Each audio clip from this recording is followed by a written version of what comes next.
Saya akan bercerita tentang pengalaman kemarin waktu perjalanan ke daerah Dago Selatan. Di sana banyak perbukitan yang berseberangan dengan daerah Puncelut. Di sana luar biasa ya, suasana pemandangannya sangat indah. Saya juga mampir ke Dago Tea House yang memang sejak COVID itu jadi agak sepi ya. Terus kita ke taman, saya juga pergi ke taman budaya Jawa Barat. Hanya melihat-lihat saja sampai di sana. Kemudian saya kembali ke daerah Dago Tea House dan melihat ada fakultas ada fakultas ilmu politik, ilmu sosial dan politik itu pasca sarjana Unpad. Setelah itu kemudian saya melakukan sholat duha di masjid pasca sarjana Unpad. Kampus itu dulunya itu kampus S1 sejarah Unpad ya. Kemudian sesudah itu saya melakukan perjalanan kembali ke daerah Tubagus Ismail untuk wisata kuliner. Itu saja mungkin perjalanan saya selama melakukan traveling ya, perjalanan ke Dago Tea House, perbukitan yang sangat indah sekali sehingga bisa melepas lelah di sana dan melakukan refreshing. Assalamualaikum warahmatullahi wabarakatuh. Perkenalkan, nama saya Nadia Aurelia dari tim SMA Bina Muda Cicalengka, salah satu peserta GLS Gadelis Jawa Barat.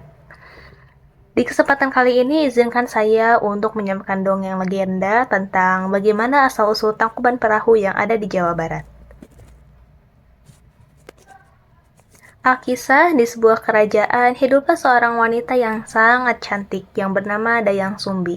Dayang Sumbi memiliki hobi menenun. Di saat dia sedang asyik menenun, jarum yang dia gunakan untuk menenun jatuh berkali-kali. Dan karena saking jengkelnya, Dayang Sumbi pun berkata, siapapun yang membawakan jarum itu kembali kepadaku, jika laki-laki dia akan menjadi suamiku dan jika perempuan dia akan menjadi sahabatku. Dan tidak lama kemudian ada seekor anjing yang bernama Tumang menghantarkan jarum tersebut. Dan ya, akhirnya mereka menikah dan melahirkan anak yang bernama Sangkuriang. Dayang Sumbi dan Tumang memang suami istri yang merencanakan sebaiknya kita rahasiakan asal-usul orang tua dari Sangkuriang ini karena memang Tumang sendiri pun tidak ingin identitasnya diketahui oleh anaknya. Singkat cerita, beberapa tahun kemudian Sangkuriang sudah berumur kisaran 7-8 tahun.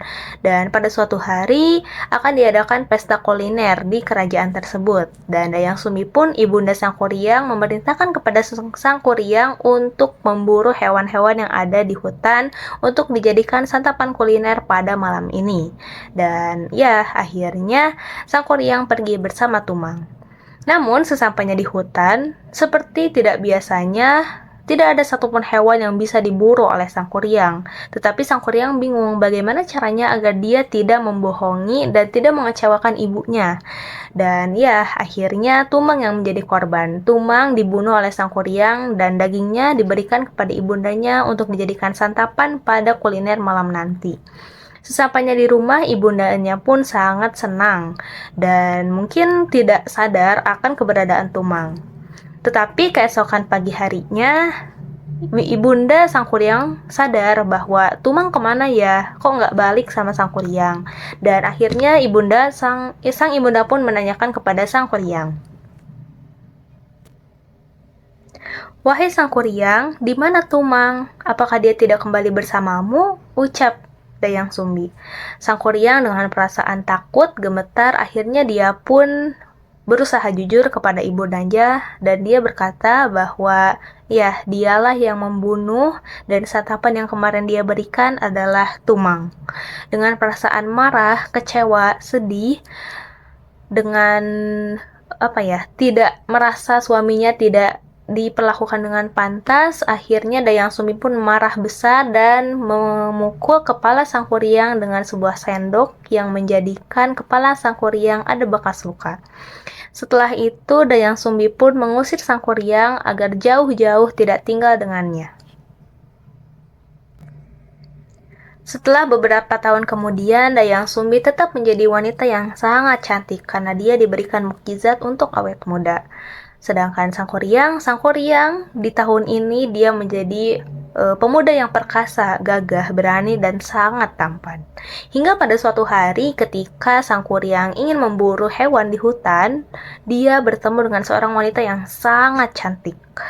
Dia berpikir dia akan melamarnya sekarang, dia akan melamarnya saat itu juga. Dan akhirnya Sang Kuryang pun menghampiri wanita cantik tersebut. Dan ya, itu adalah Dayang Sumbi, ibu kandungnya sendiri. Akan tetapi Dayang Sumbi dan Sang Kuryang tidak mengetahui bagaimana hubungan mereka. Jadi mereka tidak mengetahui bahwa mereka adalah ibu dan anak. Hingga seiring berjalannya waktu, ketika H-1 pernikahan hari mereka, Dayang Sumbi menemukan salah satu bekas luka di kepalanya Sang Kuryang yang sangat besar yang mengingatkan dia bahwa, oh, ini anak saya yang dulu saya pukul karena sudah membunuh Tumang. Dan ya, kenyataan itu Dayang Sumbi tutup rapat-rapat dari Sang Kuryang, dan dia memikirkan bagaimana caranya pernikahannya agar tidak terlangsung alias batal. Akhirnya Dayang Sumbi memberikan suatu syarat kepada Sang Kuryang. Jika memang Sang Kuryang benar-benar ingin menikahinya, Dayang Sumbi meminta buatlah sebuah bukit itu menjadi bendungan dan buatlah perahu untuk membendunginya dalam satu malam sebelum matahari terbit. Sang Kuryang tidak mau kehilangan Dayang Sumbi dan merasa bisa untuk menyanggupinya. Akhirnya Sang Kuryang pun mengiyakan permintaan Dayang Sumbi. Keesokan harinya, Sang Kuryang dengan gerak cepat, dia melakukan pekerjaan yang diminta oleh Dayang Sumbi. Dengan bantuan makhluk halus, pekerjaan tersebut hampir selesai jauh sebelum beberapa jam pagi datang.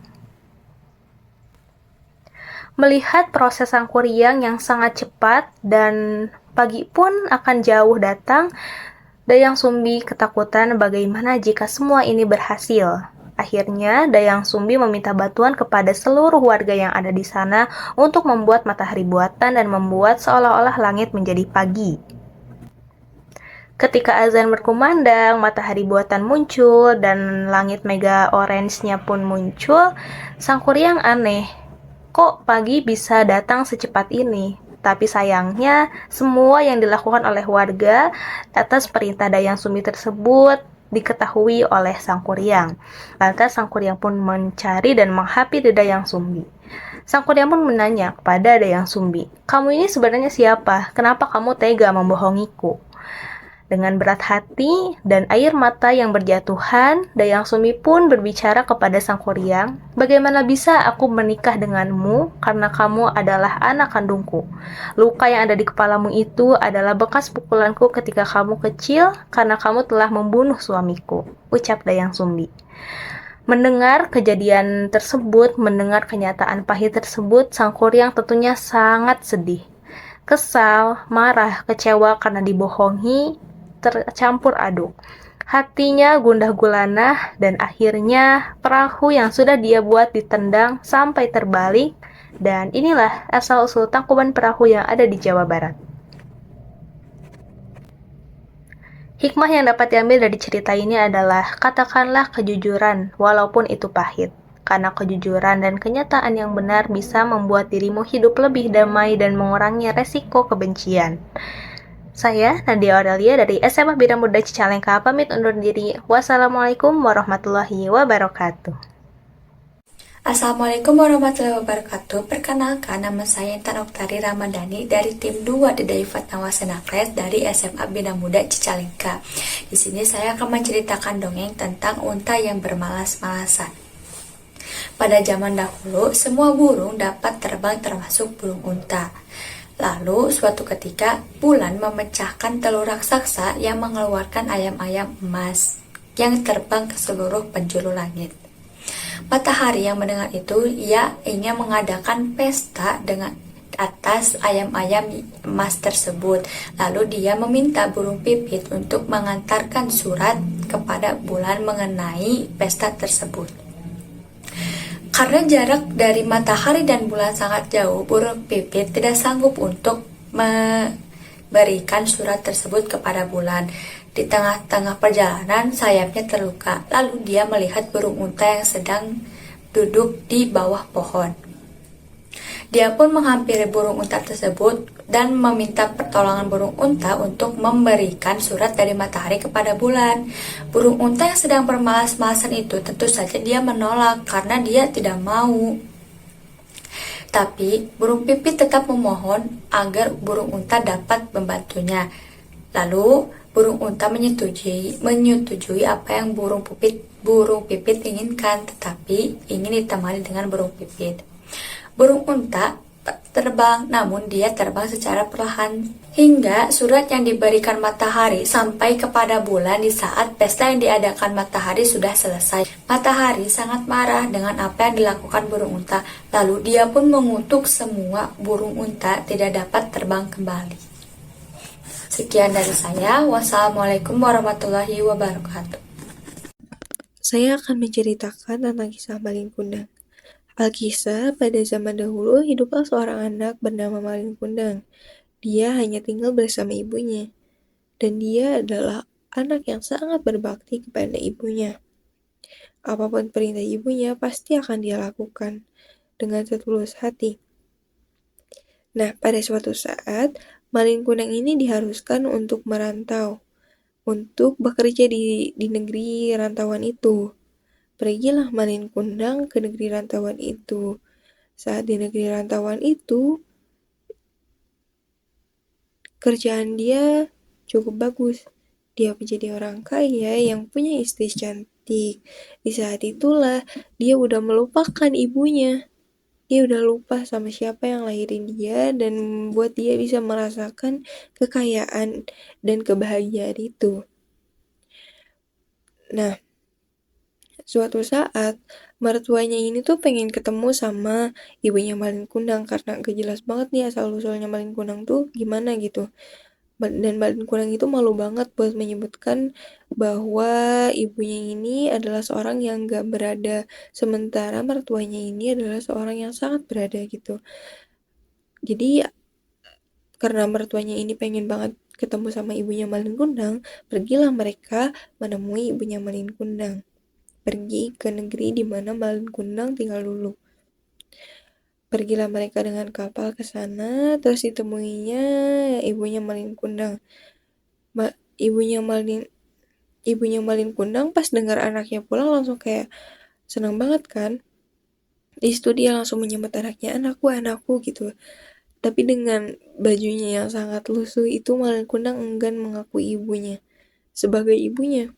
Jadi dia terus-terusan tidak mau mengakui kalau yang bilang anakku itu adalah ibunya. Disitulah ibunya murka. Dia kesel banget sama anaknya, kayak saya yang melahirkan kamu, saya yang membesarkan kamu, tapi ternyata kenapa kamu ketika sudah sukses melupakan saya gitu. Disitulah ibunya berdoa kepada Tuhan supaya Malin Kundang ini dikutuk saja jadi batu gitu, karena dia sudah benci pada perilakunya Malin Kundang. Nah, ternyata Tuhan langsung mengabulkan permintaan ibunya ini. Malin Kundang dikutuklah Malin Kundang menjadi batu. Itulah kisah anak durhaka. Oke, Assalamualaikum warahmatullahi wabarakatuh. Perkenalkan, nama saya Silpa Aulia. Saya berasal dari instansi SMA Bina Muda Cicalengka. Oke, di sini saya akan mendongeng tentang si kancil. Pasti kalian udah nggak asing dengan kata si kancil. Tapi mungkin ini adalah salah satu yang ada di Upin Ipin, di film Upin Ipin, ya, yaitu si kancil dan kura-kura. Oke, aku akan membahas dari awal. Pada suatu hari ada seekor si kancil dan seekor kura-kura. Si kancil dengan sombongnya dia mengajak berlari mengajak lomba berlari kepada si kura-kura. Tapi tanpa disadari kura-kura itu menyetujui dengan alasan si kura-kura kesel gitu sama kesombongan si kancil. Tapi pas di hari H perlombaan, si kancil itu terlalu sombong, makanya dia waktu di jalan juga sering bermakan wortel gitu, sampai-sampai dia ketiduran di salah satu pohon. Nyenyak sekali, tanpa diketahui si kura-kura udah mendului si kancil sampai di garis finish, mau si kura-kura ini mau finish gitu. Si kancil baru terbangun dari tidurnya dan mungkin lumayan cukup jauh dari finishnya. Tapi dengan keteguhan si kura-kura, akhirnya si kura-kura itu menang. Maka dari dongeng kali ini banyak manfaatnya ya, dari mulai jangan sombong, terus jangan putus asa, berteguh dari pendirian. Sekian dari saya, wassalamualaikum warahmatullahi wabarakatuh. Kenalkan, nama saya Fitria dari kelompok 2 Dedaifat Nawasendaklat. Saya akan menceritakan dongeng tentang batu di tepi danau laut air tawar. Hiduplah sepasang suami istri dan anak perempuannya yang cantik jelita di negeri Aceh. Selain cantik, ia juga rajin dan sangat menyayangi keluarganya. Seorang pemuda tampan ingin meminang gadis itu dan ia berasal dari orang keluarga terhormat dan kaya raya di negeri seberang. Si gadis menerima pinangan si pemuda setelah keluarganya memberi restu. Pesta pernikahan pun dilangsungkan sangat amat meriah. Setelah beberapa hari, pemuda itu hendak pulang ke kampung halamannya. Ia mengajak istrinya. Hati sang istri amat berat meninggalkan keluarga dan desanya.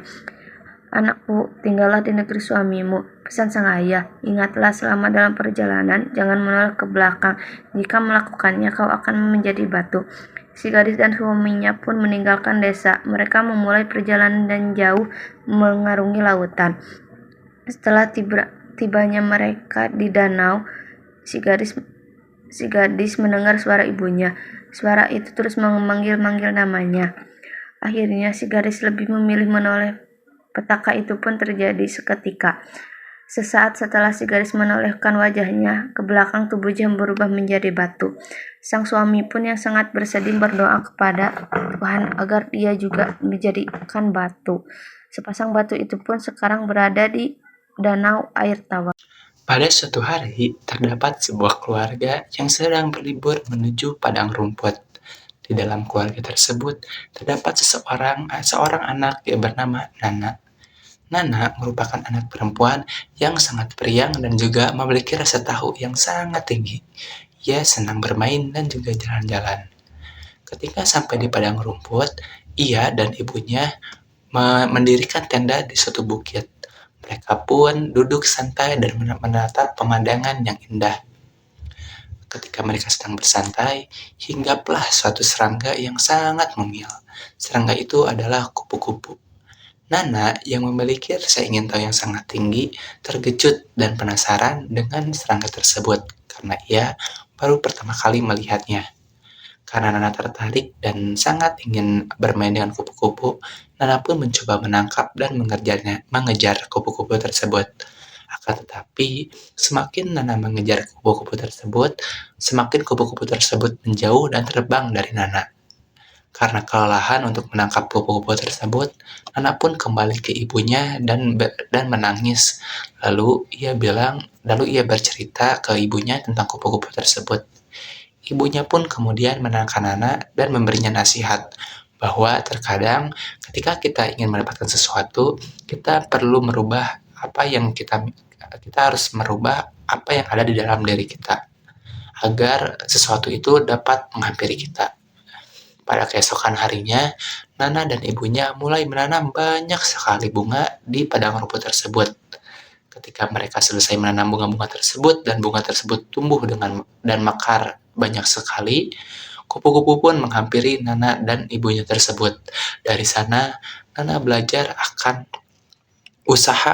usaha untuk mendapatkan kupu-kupu tersebut. Terkadang, untuk mendapatkan sesuatu yang kita inginkan, kita tidak harus mengejarnya dan juga memaksakannya, tetapi kita harus menyesuaikan diri kita dan juga mengubah diri kita agar sesuatu itu bisa datang menghampiri kita. Terima kasih. Assalamualaikum warahmatullahi wabarakatuh. Halo teman-teman, perkenalkan aku Fatia Zahra Munawara dari tim 2 SMA Bina Muda Cicalengka. Kali ini, cuaca di luar sedang turun hujan. Berbicara tentang hujan, itu mengingatkanku pada sebuah dongeng.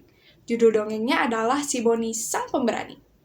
Alkisah, di sebuah gunung yang hijau dan rimbun, hiduplah sekelompok kelinci. Kelinci tersebut membangun desa. Sebut saja nama desanya adalah Desa Karamel. Cukup manis kan? Saat itu, di desa sedang turun hujan, sama seperti saat ini. Bahkan, terkadang petir saling bersahutan, dan hal itu mengakibatkan pemadaman listrik di desa itu. Dan di sebuah rumah, nampaklah seekor kelinci kecil yang tengah bersembunyi di balik selimutnya dengan tubuh gemetar. Sebut saja nama kelinci itu adalah Boni. Nah, kelinci tersebut tiba-tiba mendengar ada seseorang yang membuka pintu kamarnya. Dia pun memberanikan diri untuk mengintip dari balik selimut. Betapa terkejutnya Boni mendapati sosok bayangan besar mendekat ke arahnya. Dan tentu saja, hal itu membuat Boni langsung bersembunyi kembali di balik selimutnya dan menutup kedua matanya, dengan harapan sosok tersebut segera hilang. Namun sayang, ketika Boni membuka matanya, dia melihat sosok itu sudah ada di depan selimutnya. Dan tiba-tiba, sosok itu menarik selimutnya. "Ah!" teriak Boni. "Boni, kenapa kamu belum tidur?" ucap sosok itu. "Tunggu, Boni kenal suara itu. Itu kan suara ayahnya." Boni pun membuka kedua matanya. "Oh ya," rengek Boni. "Kenapa, Boni?" tanya ayah. "Oh ya, aku takut," ujar Boni. "Kamu takut kenapa?" tanya sang ayah. "Ayah, bagaimana jika aku tidur di kegelapan nanti ada sesosok monster yang memakanku?" tanya sang Boni. Ayahnya pun hanya tertawa mendengar pertanyaan anaknya itu.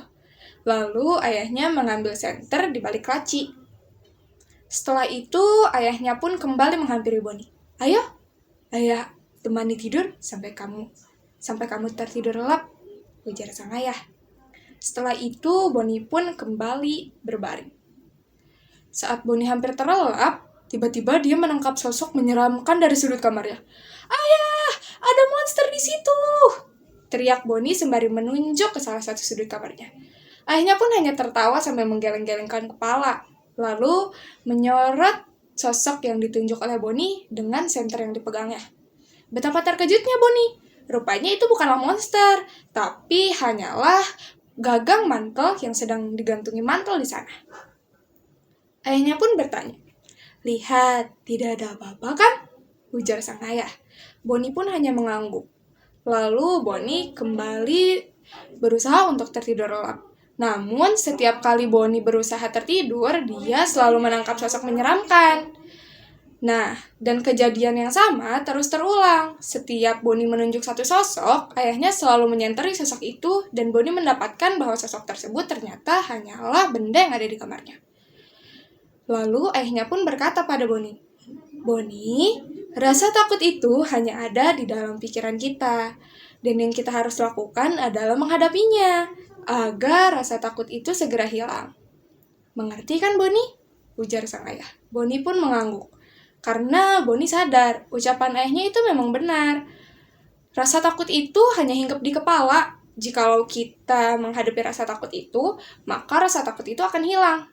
Dan semenjak hari itulah, Boni sang penakut telah hilang. Dan kini, Boni pun terkenal sebagai Boni si pemberani. Cukup sekian dongeng kali ini. Sampai jumpa lagi. Assalamualaikum warahmatullahi wabarakatuh. Perkenalkan, nama aku Rifi Riftindiani dari instansi SMA Bina Muda Cicalengka, akan menyampaikan dongeng yang berjudul Si Kelinci dan Kura-Kura.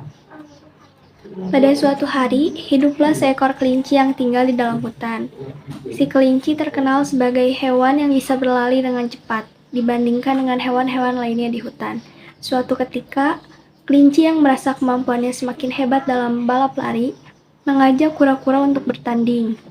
Kura-kura yang rendah hati pun menyambut dengan antusias ajakan dari kelinci.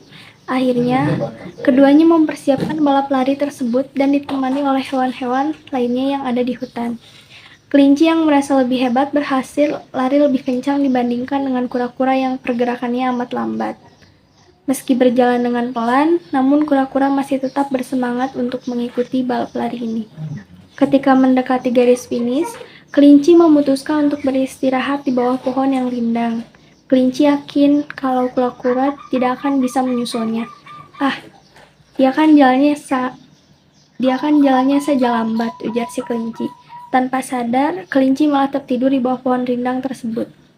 Kelinci tidak menyadari saat dia tertidur, kura-kura sudah berhasil melewatinya, dan sekarang posisi kura-kura lebih dekat dari garis finish. Dari dongeng tersebut bisa mengajarkan bahwa sehebat apapun kemampuan yang kita miliki, kita tidak boleh sombong dan meremehkan orang lain.